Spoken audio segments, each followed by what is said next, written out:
Alhamdulillah, alhamdulillah, hadana wa hadana Allah. Asyhadu an la ilaha illallah wa asyhadu anna Muhammadar Rasulullah. Allahumma shalli ala Muhammadin wa ala alihi wa ashabihi ajma'in. Raditu billahi rabba wa bil Islam dina wa bi Muhammadin nabiyya wa rasula. Zidni ilma warzuqni fahma. Amin. Yang kami hormati dan kami muliakan Ustadz Muhammad Nur Wahid dari Gombong, yang kami hormati pula segenap jajaran direksi, manajer, dan semua karyawan Rumah Sakit PKU Muhammadiyah Petanahan. Marilah pada kesempatan kali ini kita memanjatkan syukur kepada Allah Ta'ala yang begitu banyak telah memberikan taufik rahmatnya kepada kita semua, sehingga kita bersilaturahim, berkumpul dalam rangka pengajian rutin karyawan tiap pekan. Salawat serta salam semoga selalu tercurah kepada junjungan kita Nabi Agung Muhammad Sallallahu Alaihi Wasallam. Semoga kita semua tetap istiqomah di dalam menjalankan sunnah-sunnahnya. Amin. Sebelumnya mari kita awali dulu acara ini dengan membaca basmalah. Allah Ta'ala memudahkan kita di dalam memahami ilmu, kemudian memudahkan kita di dalam memahami ilmu. Alhamdulillah telah tergabung bersama kita panjenenganipun Ustadz Muhammad Nur Wahid. Beliau adalah Kepala Madrasah Ibtidaiyah Muhammadiyah Kelopogoto Gombong. Sugeng siang, Alhamdulillah. Sehat. Alhamdulillah. Atas rawuhipun, matur nuwun, terima kasih atas kedatangannya. Teman-teman semua, segenap jamaah Rumah Sakit PKU Muhammadiyah Petanahan mengucapkan sesuai dengan tema yang akan disampaikan oleh Ustadz, yaitu menjadi umat yang dicintai Allah. Semua orang ingin mendapatkan cintanya dari Allah. Semua orang ingin mendapatkan rahmatnya dari Allah. Semua orang ingin disayang oleh Allah. Namun bagaimana caranya agar kita bisa menjadi orang yang dicintai oleh Allah? Nah, akan disampaikan oleh beliau Ustadz Muhammad Nur Wahid. Kepada panjenengan itu sumber. Terima kasih atas waktunya. Suara saya jelas nggih, Pak? Suara saya jelas nggih?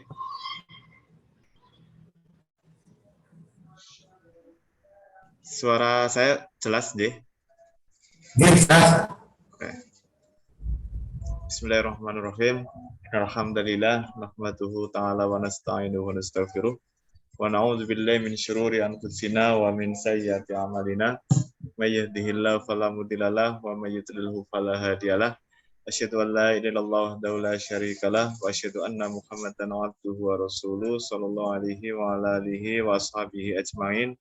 Amma ba'du, yang kami hormati beliau Bapak Hadi dari PKU Muhammadiyah Petanahan, yang kami hormati pula seluruh kajian, jamaah kajian, karyawan RSPKU Muhammadiyah Petanahan. Alhamdulillah pada kesempatan hari ini saya bisa berjumpa lagi dengan Bapak Ibu semuanya untuk kajian rutin karyawan yang sengaja pada hari ini saya membawakan sebuah tema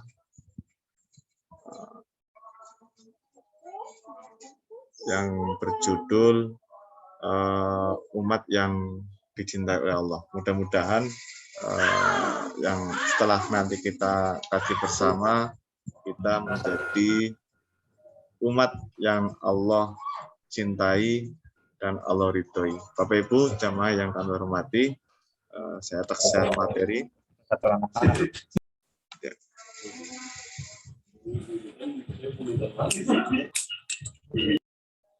Di surat Al-Maidah ayat yang ke-54 sampai ke-56 Allah Subhanahu wa taala berfirman, A'udzubillahi minasyaitonirrajim. Ya ayyuhallazina amanu may yartadda minkum an dini fasawfa ya'tillahi biqaumin yuhibbuhum wa yuhibbuna. Wahai orang-orang yang beriman, may yartadda minkum, barang siapa minkum di antara kalian yang murtad an dini, dari agamanya Allah, dari dinnya Allah, fasaufa ya'tillah, maka Allah akan mendatangkan biqaumin, dengan umat, dengan kaum, yuhibbuhum, yang Allah mencintai mereka, wa yuhibbunahu, dan mereka mencintai Allah. Azillatin 'alal mu'minin, di mana kaum tersebut sangat lemah lembut terhadap orang-orang mukmin, aizzatin 'alal kafirin, dan umat tersebut tegas atau keras. Keras di sini maksudnya tegas terhadap orang-orang kafir. Yujahiduna fi sabilillah,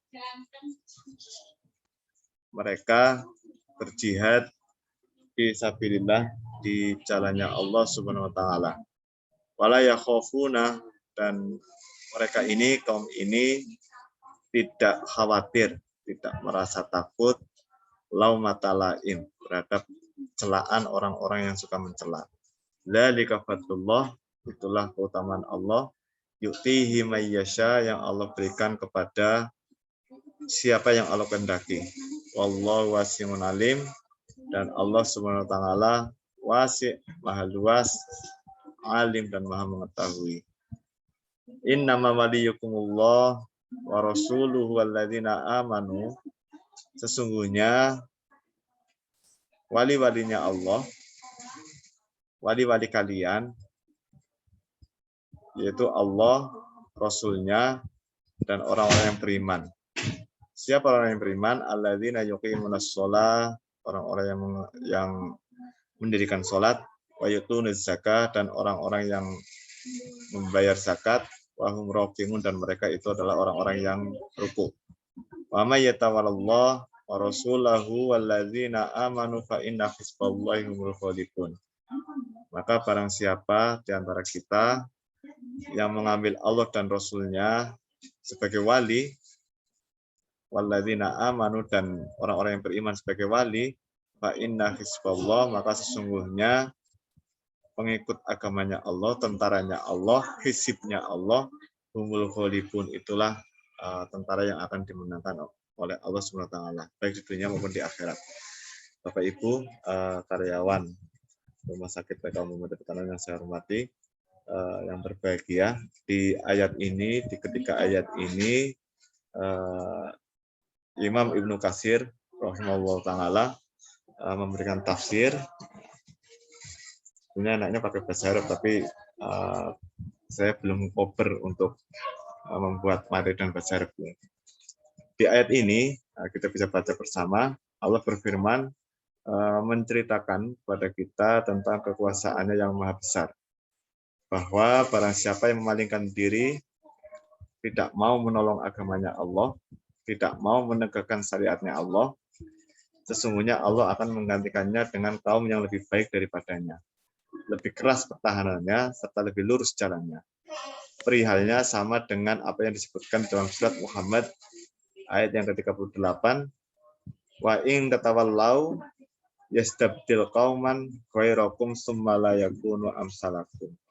Dan jika kalian berpaling, niscaya Allah akan mengganti kalian dengan kaum yang lain, tsumma la yakunu amsalakum, dan mereka tidak akan seperti kalian.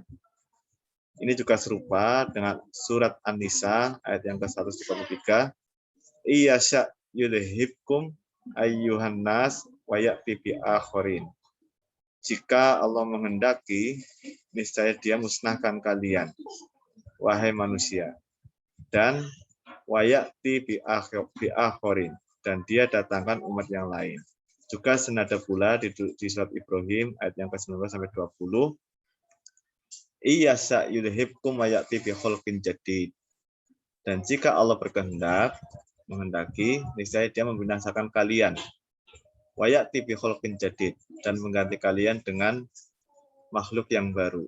Wa ma dzalika 'alallahi bi'aziz, dan yang demikian itu sekali-kali mudah, ya, tidak sulit bagi Allah Subhanahu wa taala.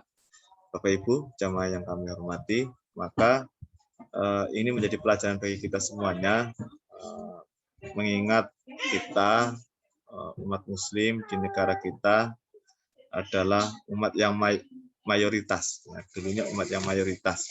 Kemudian kita juga di Muhammadiyah, di pergerakan Muhammadiyah di Indonesia merupakan salah satu khairu ummatin. Kiai Jamadul mengatakan salah satu asas di Muhammadiyah itu adalah kuntum khairu ummah. Ya, kalian ini adalah sebaik-baik ummah. Nah, jadi motivasi kita di Muhammadiyah adalah kita menjadi umat yang terbaik. Ya. Ya'muruna bil ma'ruf wa yanhauna 'anil munkar. Ya. Cirinya adalah dia beramal ma'ruf nahi munkar. Nah, maka di tafsir ini mudah-mudahan nanti kita bisa menjadi umat yang Allah cintai. Allah berfirman di surat Al-Maidah, kita baca tafsirnya. Ya ayyuhalladzina amanu may yartadda minkum an dini. Maksudnya di sini adalah apa itu murtad? Di sini maksudnya adalah meninggalkan perkara yang hak dan kembali kepada kebatilan. Jadi murtad di sini tidak harus kita pindah agama, gitu ya. Tidak harus murtad itu kita pindah dari agama Islam ke agama Nasrani atau agama Buddha atau Hindu atau yang lainnya. Tapi murtad di sini urgensi murtad itu adalah kita meninggalkan perkara yang hak dan kembali kepada kebatilan. Misalnya kita sudah tahu sholat itu hak, sholat itu betul, ya. Tapi kita kembali tidak mengerjakan sholat. Kita sudah tahu mengobati orang, ya, mengobati orang sakit itu salah satu ibadah, ya, karena kita di hadis disebutkan khairun nas anfa'uhum linnas. Sebaik-baik manusia adalah yang bermanfaat untuk orang lain. Maka ketika kita di rumah sakit, maka kita harus menjadi khairun nas, umat yang terbaik, manusia yang terbaik, yaitu yang bermanfaat untuk orang lain. Ilmu yang kita gunakan ya dimanfaatkan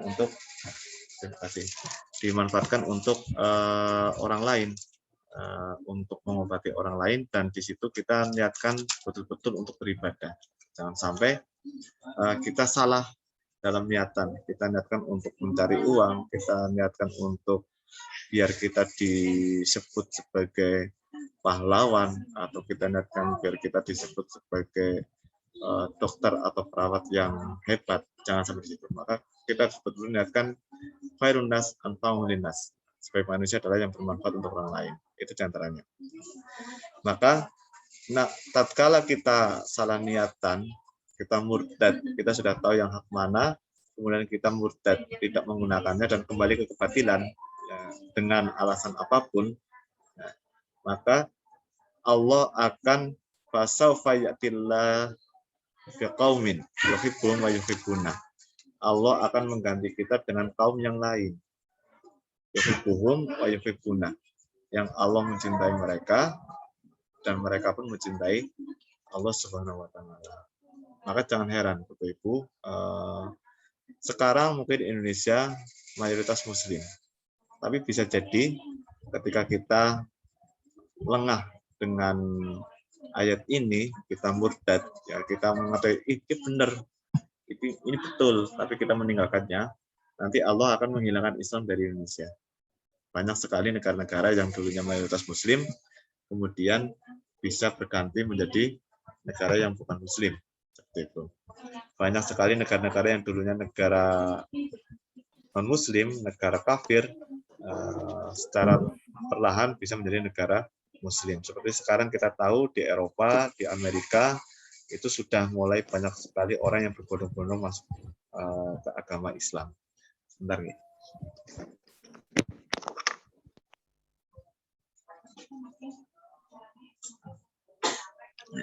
Mohon maaf tadi sedikit. kita lanjut kembali Bapak Ibu. Maka di ayat ini, di awal ayat ini harus menjadi pembelajaran untuk kita semuanya. Jangan sampai fasawfayatilah, jangan sampai kita ini diganti oleh Allah dengan kaum yang Allah mencintai mereka dan mereka itu mencintai Allah. Apa tanda kaum tersebut? Apa ciri-ciri kaum yang Allah cintai dan mereka mencintai Allah, maka akan disebut di ayat berikutnya. Nah, ini tidak usah dibaca terlalu panjang. Ya, tandanya yang pertama kaum tersebut adalah azillatin 'alal mu'minin. Kaum yang mencintai Allah dan Allah cinta kepada kaum tersebut adalah azillatin 'alal mu'minin. Kaum tersebut bersikap lemah lembut ya, terhadap orang-orang mukmin. Dengan sesama muslim, dengan orang yang sesama agamanya, kita harus menjadi umat yang lemah lembut ya. Lemah lembut artinya umat ya, jadi ketika kita mendapati kesalahan saudara kita, itulah lebih banyak pemaklumannya. Jangan sampai kebalik ya. Ketika sesama muslim kita keras ya, dengan orang kafir kita lemah lembut ya, banyak maklumat. Tapi dengan sesama muslim itu azillah ya, lemah lembut. Contoh lemah lembut, ulama pernah mengatakan, saya lupa namanya ulama tersebut, ketika engkau mendengar berita jelek saudaramu maka berikan 1000 uzur. Artinya misal saya dengar Pak Hadi ini selingkuh ya, saya dengar dari orang, maka saya harus jangan langsung mengiyakan, tapi memberikan uzur. Jangan-jangan dia bonceng adine, atau jangan-jangan dia nulungi orang, gendong orang harus ditulungi. Jadi ketika kita mendengar berita jelek saudara kita sesama muslim, baik itu mungkin satu organisasi sama Muhammadiyah ataupun dengan lintas organisasi asalkan masih muslim, maka sikap kita adalah memberikan uzur ya. Jangan langsung ditelan mentah-mentah ya. Ini salah satu bentuk sikap lemah lembut terhadap saudara sesama muslim. Kemudian sikap kaum yang Allah cintai dan mereka mencintai Allah adalah a'izzatin 'alal kafirin. Keras. Keras ini bukan berarti teror itu ya, teroris itu ya, bukan berarti teroris. Keras ini bukan berarti harus membunuh, harus mengebom gitu ya. Akan tapi tegas. Ketika sesama dengan non muslim selain agama Islam, kita betul-betul tegas. Salah ngomong salah, betul ngomong betul ya. Harus ada furqon, harus ada perbedaan sikap kita terhadap sesama muslim dengan non muslim. Nah, ini harus kita tegakkan Bapak Ibu, sehingga dengan seperti ini kita tetap akan menjadi kaum yang Allah cintai dan kita ini mencintai Allah, dan kita tidak akan diganti dengan kaum yang lain.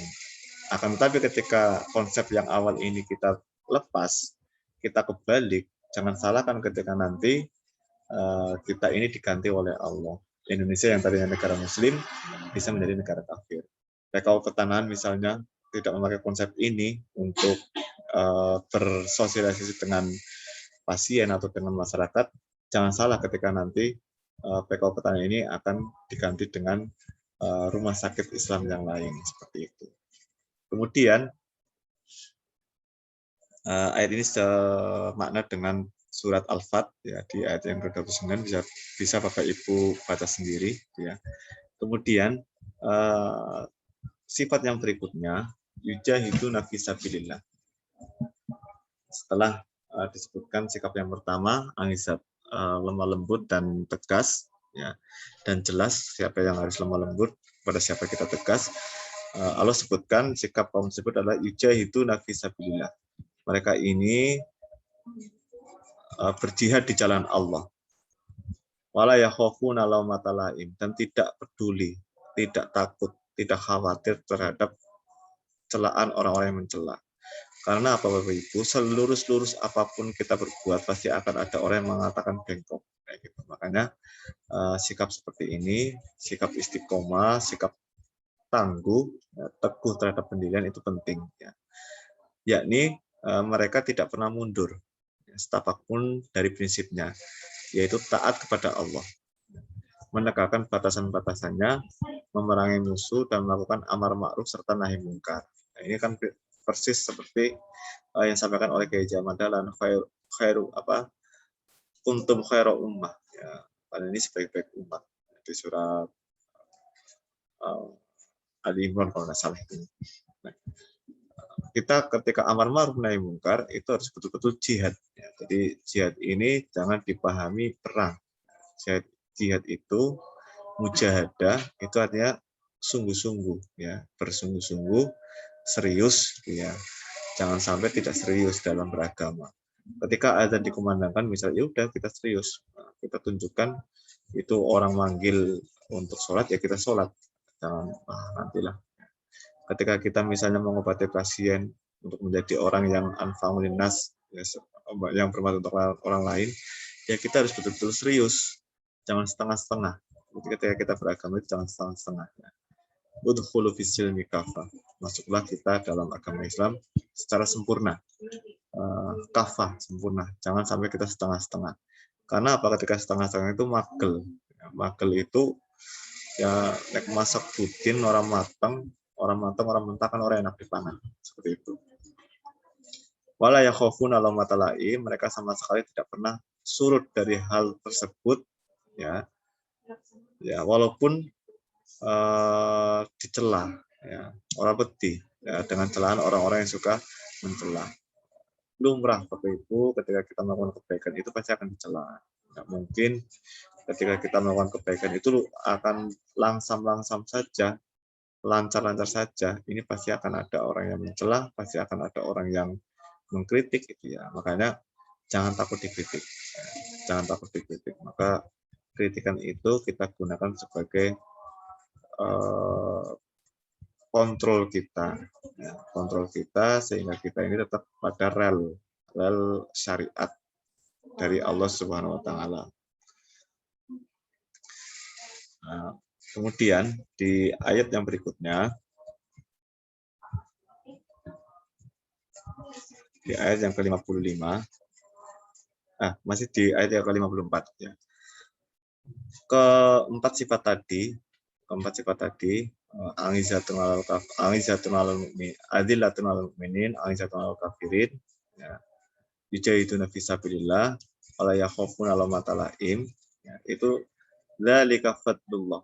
Ya, ketika kita bisa mempunyai keempat sifat ini, ya, sifat lemah lembut terhadap orang mukmin, orang Islam, tegas terhadap orang kafir, berjihad bersungguh-sungguh di jalannya Allah, tidak khawatir dengan orang yang suka mencela, itu adalah fadlullah.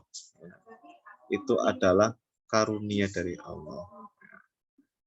Semuanya ini adalah pemberian dari Allah. Yu'tihi yang Allah berikan, mayyasa terhadap orang yang Allah kehendaki.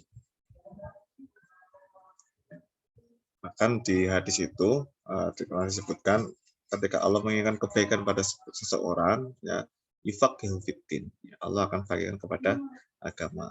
Nah, ini keempat sifat ini adalah kebaikan, ya, fadilah, keutamaan dari karunia dari Allah SWT. Maka mari Bapak Ibu kita ambil peran, kita jadikan aum kita, aum kesehatan ini sebagai sebuah rumah atau sebagai sebuah kendaraan, sebuah kereta untuk menjemput agar kita ini menjadi umat, menjadi sekelompok yang Allah mencintainya dan kita juga pasti mencintai Allah. Karena ketika semua orang ditanya pasti mencintai Allah, tapi belum tentu Allah mencintai orang tersebut. Wallahu wasi'un alim. Allah sebutkan Allah itu wasi, yang maha luas pengetahuannya. Artinya jangan sampai kita karena kondisi saya seperti ini, kondisi karyawan saya seperti ini, kita menjadi sempit. Jadi luas dan sempitnya kita itu pada pikiran kita.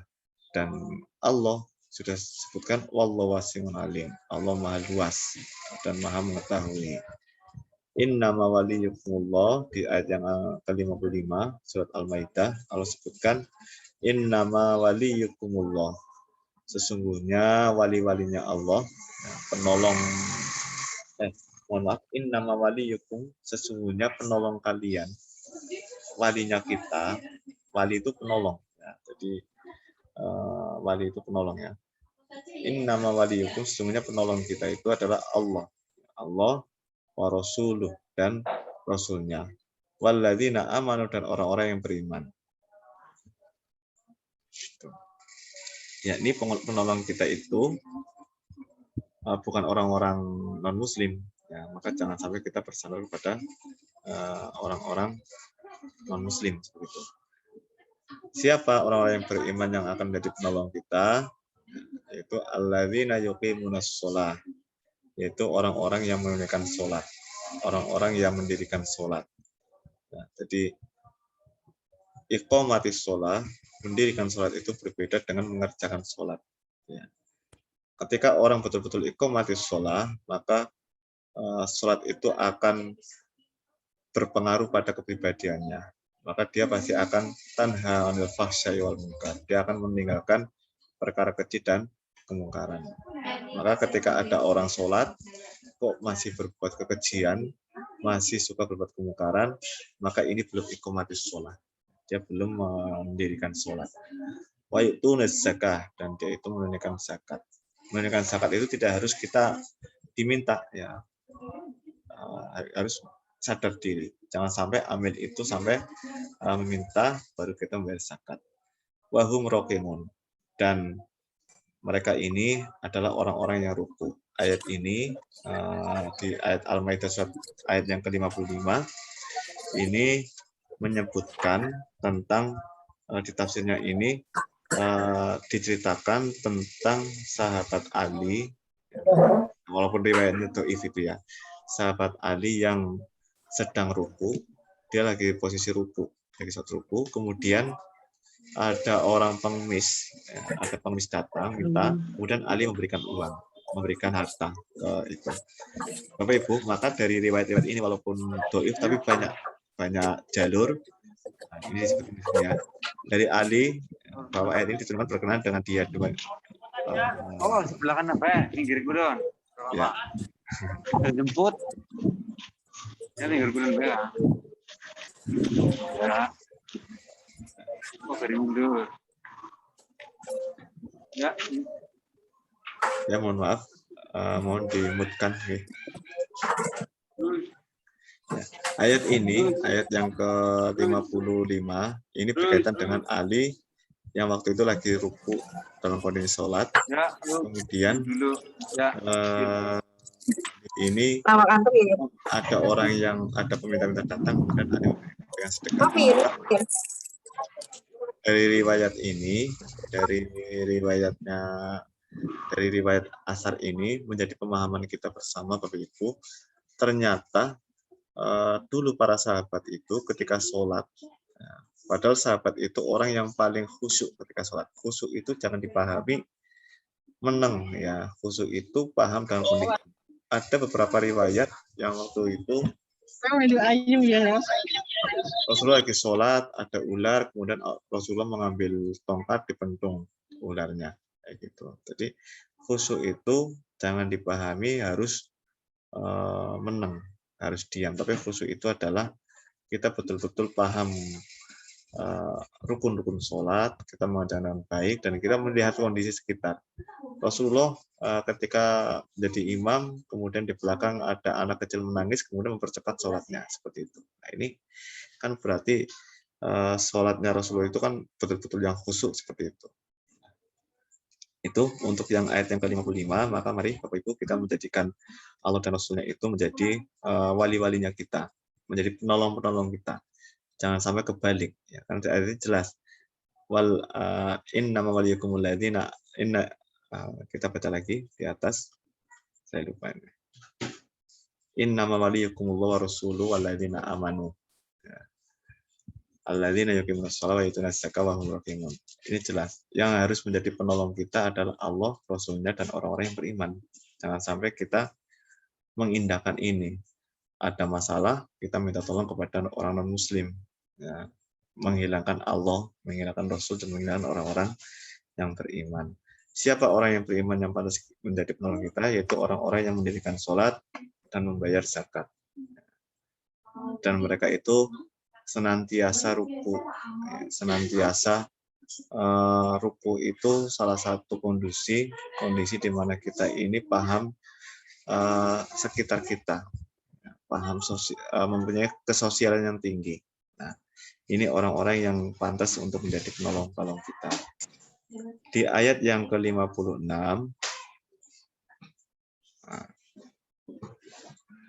mana nanti? Ini. Wa may yatawallallah, ya, tadi di ayat 55 sudah jelas kita diperintahkan untuk menjadikan Allah dan Rasulnya sebagai wali kita dan orang yang beriman. Di ayat yang ke-56 Allah sebutkan wa may yatawallallah, dan barang siapa yang berwali, yang mengambil wali, mengambil penolong Allah, ya, wa rasulah, dan rasulnya, walladzina amanu, dan orang yang beriman, fa inna hizballahi humul ghalibun, maka sesungguhnya ini orang yang mengambil wali Allah dan rasulnya dan orang yang beriman sebagai wali, ini adalah hizballah, hizibnya Allah, pengikutnya Allah. Humul ghalibun, dan pengikutnya Allah itu pasti menang. Di ayat ini senada dengan surat Al-Mujadilah ayat yang ke-21, Allah sebutkan katakallahu la aghlibanna anna wa rusuli innallaha qawiyyun aziz. Allah telah menetapkan aku dan rasul-rasulku pasti menang. Ana wa rusuli, ya, la aghlibanna, ya, la aghlibanna, ini saya pasti akan menang, ya.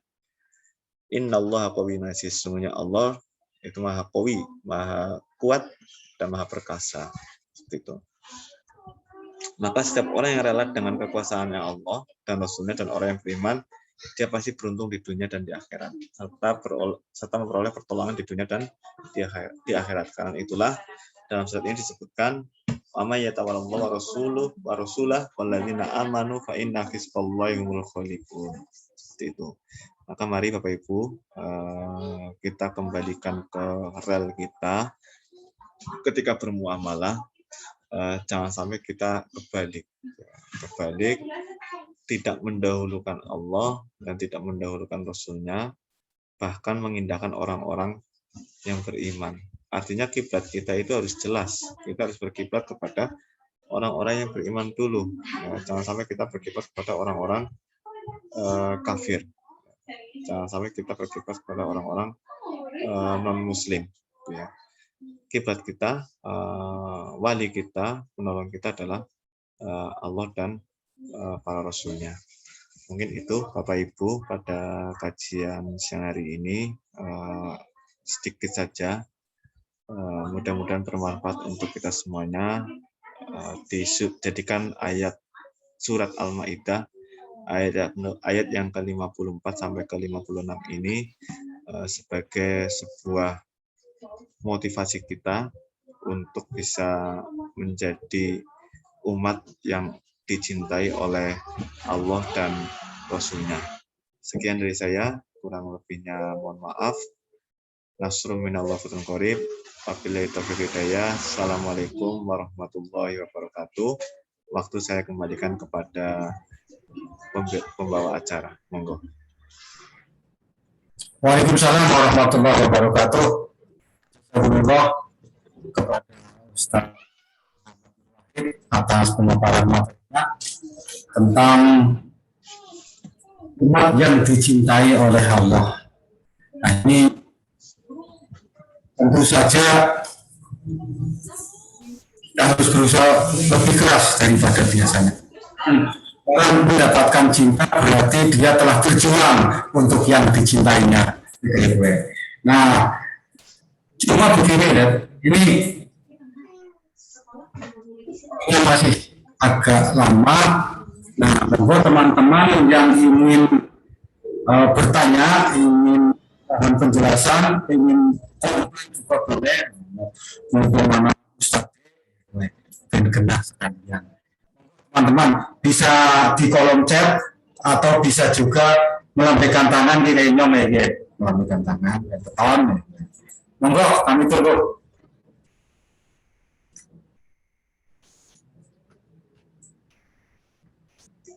Kayaknya wis jelas Pak Hadi. Kari nglakoni bae.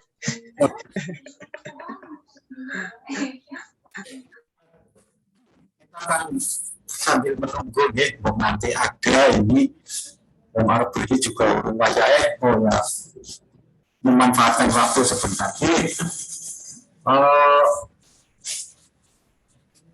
Bagaimana sih ciri-ciri orang yang dicintai atau umat yang dicintai oleh Allah umpamanya.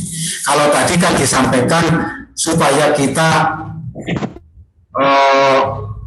menjadi umat yang dicintai oleh Allah itu ya beriman, terus kemudian bertawakal, kemudian melaksanakan perintah-perintahnya, gitu.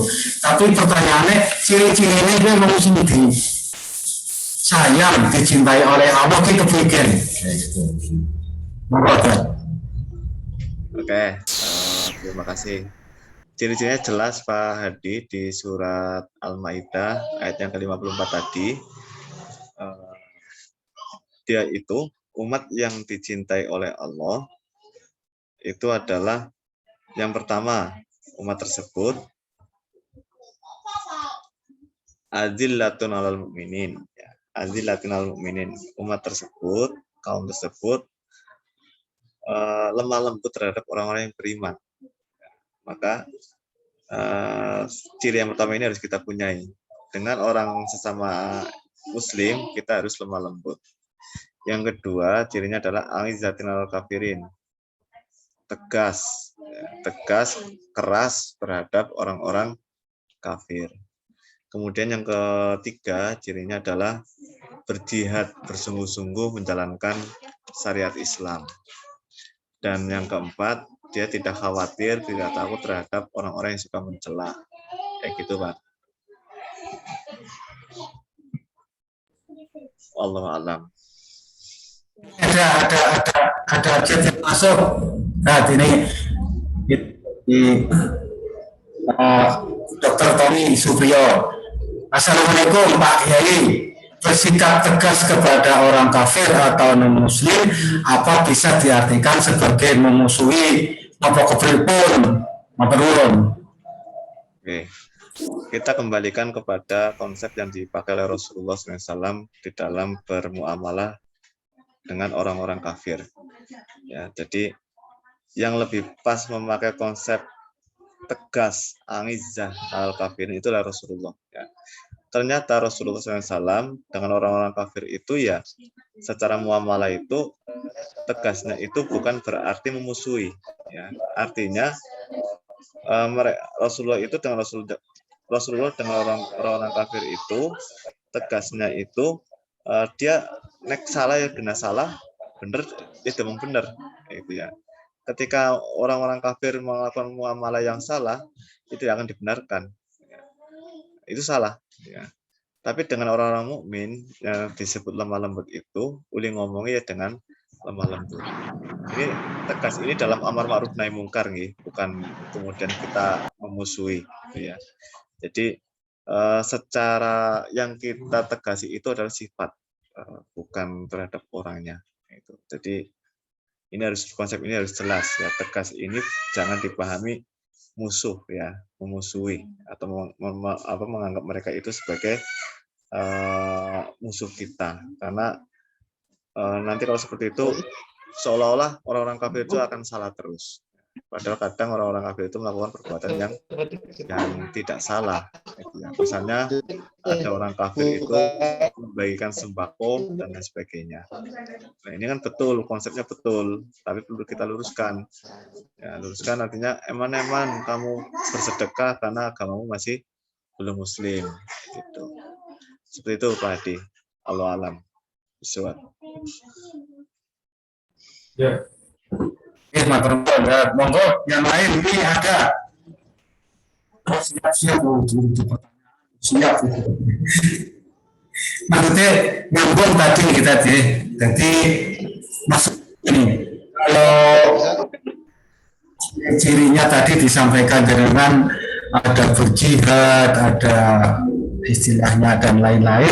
Maksudnya kalau kita kan gini, orang yang dicintai itu kan artinya uripe terjalin gitu katanya. Umpamanya ya kita dicintai oleh Allah itu berarti apapun keinginan kita berarti dituruti oleh Allah, apa begitu atau bukan, atau begini dicintai Allah mungkin berarti rezeki besar ya bojone dilalah manut susah pola anaknya ya pintar kayak gitu. Apa harus begitu atau tidak, atau kadang-kadang dicintai tetap umpamanya dia menderita di dunia kayak gitu. Mumet ya, Malah mumet kayak pertanyaannya. Oke, saya coba menjawab. Yang dimaksud dengan dicintai oleh Allah itu apa? Itu memang akan terjamin ya. Fa inna hizballahi humul ghalibun. Tadi di ayat yang ke-56 disebutkan sesungguhnya kelompoknya Allah, hizibnya Allah, tentaranya Allah, pengikutnya Allah itu humul ghalibun, dia akan dimenangkan. Di tafsir Ibnu Katsir jelas dia akan dimenangkan baik di dunia maupun di akhirat. Ya. Misal ini senada dengan yarfa'illahu alladziina aamanu minkum. Allah akan mengangkat derajat orang-orang yang beriman. Akan tetapi jangan sampai kita berpikir ini harus beriman, saya sudah berjihad, saya sudah beramal ma'ruf nahi munkar, kemudian tidak diuji. Ini pasti akan diuji. Diujinya ya dengan bisa dengan kelaparan, bisa dengan kekurangan harta, kemudian kelaparan, atau dengan keluarga. Ya, keluarga bisa menguji. Ya, jadi kita harus memahami konsep pula takdir yang Allah diberikan kepada kita itu adalah khiyarullah khairukum. Ketetapan Allah itu adalah sebaik khairukum. Ya. Sesuatu hal yang terbaik untuk kita. Artinya ketika kita misalnya sudah melakukan 4 ciri ini, kemudian kok hidupnya merasa susah, gitu ya. Secara harta kekurangan, secara pangan kurang, namun ribut bae karo keluargane gitu ya. Ini jangan kemudian dipahami, wah saya berarti bukan umat yang dicintai oleh Allah. Ini harus dipahami, jangan-jangan ada salah konsep dalam sosial kita. Sama seperti tadi, ada orang yang sholatnya rajin, kok masih miskin. Ya, miskin sih ya, enggak masalah itu ya. Sholatnya rajin, kok masih rubes karo tanggane, ya. Kalau tanggane ora rukun. Ini jangan-jangan ada salah konsep, ya. Karena harusnya sholat itu, ketika dia sholat itu, dia menjadi hizibnya Allah. Dia akan dimenangkan oleh Allah. Atau jangan-jangan ketika kita bermuamalah dengan tetangga kita, ini ada yang salah. Ada yang salah, yang seharusnya kita lentur, di situ kita keras. Yang seharusnya kita keras, di situ kita lentur. Maka di dalam memahami ayat itu, kita harus kembalikan kepada sejarah. Kembali ke Sirah Nabawi. Sekarang kan banyak sekali buku-buku sejarah menggambarkan kehidupannya Rasulullah, dari umur 40 sampai umur beliau wafat. Itu yang kita pakai. Bagaimana Rasulullah bermuamalah dengan orang-orang muslim. Ya, kan banyak sahabat melakukan kesalahan. Kemudian Rasulullah memaklumi, tidak langsung dikasih hukuman. Bahkan ada yang sampai berzina itu, Rasulullah tidak langsung merajamnya.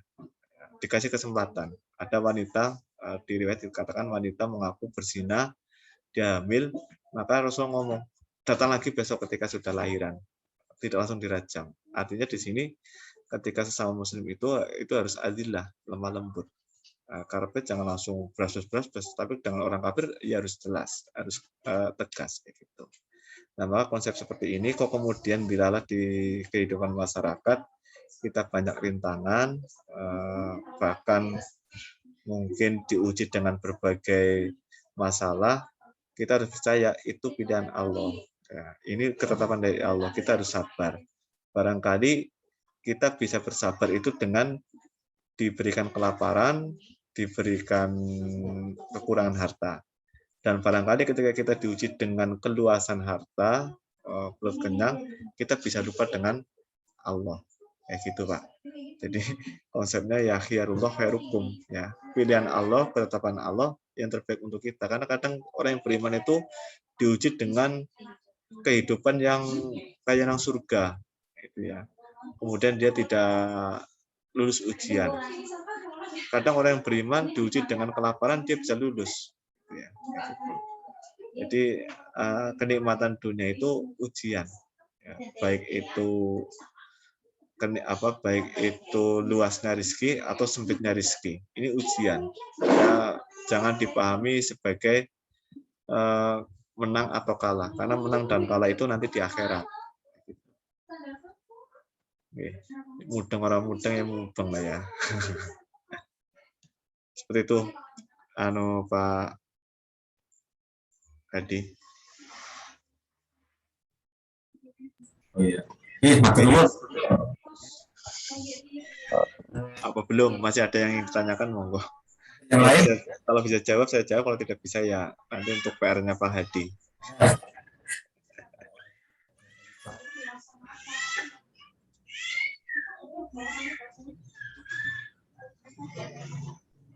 Alhamdulillah ini mungkin atau dan insya Allah sudah paham semua. Alhamdulillah.